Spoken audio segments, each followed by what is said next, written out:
Okay, let's talk about women's sport now, because new figures from Deloitte predict that women's elite sports will generate over $1 billion in revenue for the first time next year. They've upped their predictions for growth in the sector by over 300%. Now, that was actually compared to 3 years ago, and it's being driven by box office successes like the 2023 Women's World Cup, with those record TV viewing figures and ticket sales that we all saw. Let's discuss this with Steph Harris, who is the Managing Director at the Women's Sports Group. Steph, it is notable, isn't it? I mean, it's a milestone, but it's tiny compared to the revenue within men's elite sport. It is, yeah, and I think we should also bear in mind that this is a projection.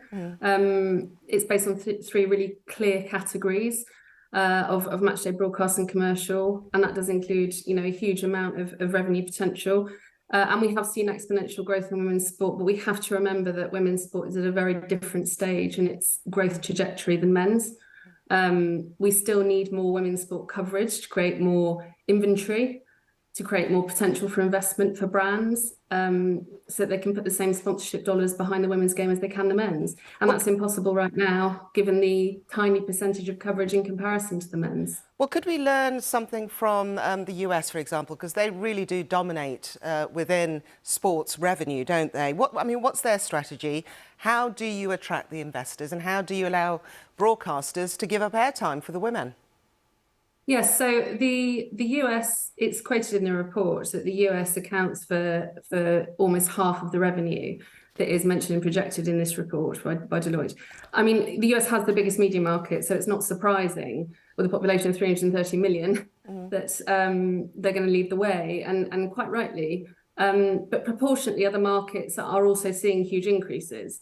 And we are seeing those revenues rise also. So whilst, yes, it's the biggest, I think the stat released by FIFA around the Women's World Cup that you mentioned in your intro is absolutely critical. The Matildas semi-final, the World Cup was played in Australia, of course, and New Zealand, but that semi-final was the most watched television event in the country's history on record. That was 11.5 million people watched that.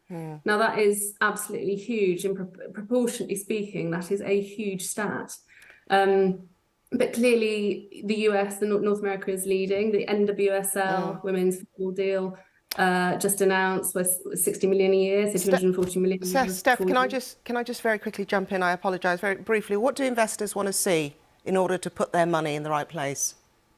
They want to see more return. They want to see more inventory, as I mentioned. More coverage means more inventory, means more potential to get brands out there.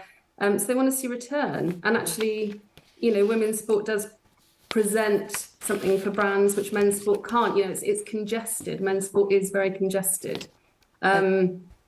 Growth is possible, and it can be created in different ways in women's sport, because you don't have the legacy that men's sport has. Okay, so we've got a clean slate. Thank you very much. Steph Harris, thank you.